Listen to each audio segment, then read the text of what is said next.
사랑하는 주양교회 성도 여러분, 안녕하세요. 이병철 목사입니다.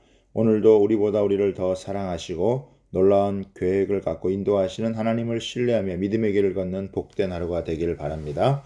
10월 19일 화요일 주만나는 하나님은 지금도 일하신다라는 제목으로 본문은 하박국 1장 1절에서 11절까지 말씀입니다. 하박국 선지자는 요시야 왕 말기나 여호야김 초기에 남유다 백성들을 향한 경고의 묵시를 전합니다. 하나님의 경고를 묵시라고 기록하는데 묵시는 하나님이 감추신 당신의 뜻을 밝히 드러내시는 것입니다. 묵시의 궁극적인 목적은 하나님의 뜻의 성취입니다. 하박국 선지자는 유다의 죄악을 보며 하나님께 불만에 찬 의문을 던집니다.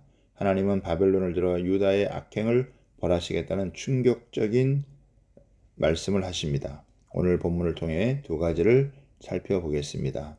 첫 번째는 하나님은 때를 기다리십니다. 하박국은 하나님의 뜻대로 살지 않는 유다 백성을 바라보며 가슴을 칩니다. 2절에 보면 여호와여 내가 부르짖어도 주께서 듣지 아니하시니 어느 때까지리이까 내가 강포로 말미암아 외쳐도 주께서 구원하지 아니하시나이다 라고 합니다. 하박국 선지자는 강포로 인해 부르짖어 기도합니다. 즉 남유다의 왕을 비롯한 권세자들의 학대와 탄압으로부터 남유다 백성들을 구해달라고 간절히 기도한 것입니다. 3절에 보면 어찌하여 내게 죄악을 보게 하시며 패역을 눈으로 보게 하시나이까 겁탈과 강포가 내 앞에 있고 변론과 분쟁이 일어났나이다 라고 합니다.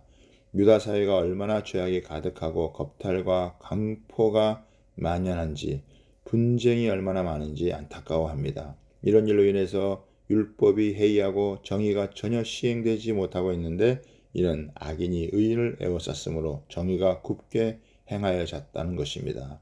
그래서 하박국 선지자는 하나님께 부르짖으며 수없이 도와달라고 기도했습니다. 그런데 하나님은 침묵하시고 아무런 반응이 없으십니다. 이처럼 우리도 죄악이 가득한 이 세상에 살면서 하박국처럼 답답할 때가 있습니다. 하나님이 이 세상의 불의함을 묵인하시는 것처럼 보입니다. 하지만 하나님의 심판은 유보되고 있을 뿐 반드시 하나님은 이 땅의 죄악을 심판하십니다. 그러므로 우리는 어려운 상황에서도 하나님의 때를 잠잠히 기다리며 인내해야 합니다. 두 번째는 하나님의 심판을 기억해야 합니다. 하나님은 하박국의 호소에 갈대아인을 일으켜 유다 백성을 심판하시겠다고 말씀하십니다. 이는 하박국과 유다 백성들에게 도무지 믿을 수 없는 일이었습니다. 갈대아인은 더러운 이방인일 뿐 아니라 세상에서 가장 악한 자들이었기 때문입니다. 6절에 보면 보라 내가 사납고 성급한 백성 곧 땅의 넓은 곳으로 다니며 자기의 소유가 아닌 거처들을 점령하는 갈대아 사람을 일으켰나니라고 합니다. 갈대아 사람들은 사람을 심판하는 통치권이 자기에게로부터 비롯되었다고 착각하고 자신들의 힘을 의지하여 포악하고 혹독하게 이스라엘을 비롯한 많은 열국을 정복했습니다. 그들의 군대를 표범과 이리와 독수리로 비유적으로 표현했는데 이는 바벨론 군대가 맹렬하고 빠른 속도로 공격할 것을 의미합니다. 그만큼 이스라엘의 죄악에 대한 심판이 임박했음을 나타냅니다. 그들의 독단적인 거만함, 조급하고 야만적인 심성, 자제할 수 없는 욕망을 가진 자들이었으며 또한 그들의 공격성은 맹렬하였으므로 아무리 견고한 성벽이라도 그들의 공격을 막아낼 수 없다는 것을 보여줍니다.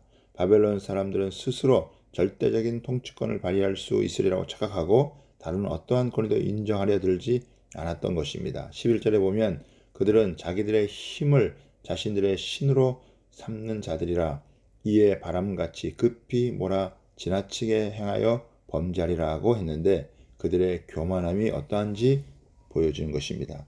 마치 하나님이 하박국 선지자에게 바벨론의 프로필을 설명해 주시는 것만 같습니다. 이러한 하나님의 답변은 하박국의 상상 그 이상이었습니다. 하나님의 심판을 강력하게 요구했던 하박국마저도 이러한 하나님의 반응은 도저히 받아들일 수 없었습니다. 거룩하신 하나님이 우상을 섬기는 이방인을 통해 자신의 백성들을 심판하실 것이라고 도저히 상상할 수 없었고 믿을 수 없었습니다. 하지만 믿을 수 없는 일이 결국 현실이 됩니다. 그리고 그들에게 심판이 임했듯 예수님이 이 땅에 다시 오시는 날에도 공의로운 심판이 이루어질 것입니다. 오직 예수님을 만나는 자만이 엄중한 심판 가운데 구원을 받을 것입니다. 그러므로 우리는 하나님의 확실한 심판을 기억하며 두렵고 떨리는 마음으로 구원을 이루어 가야 합니다.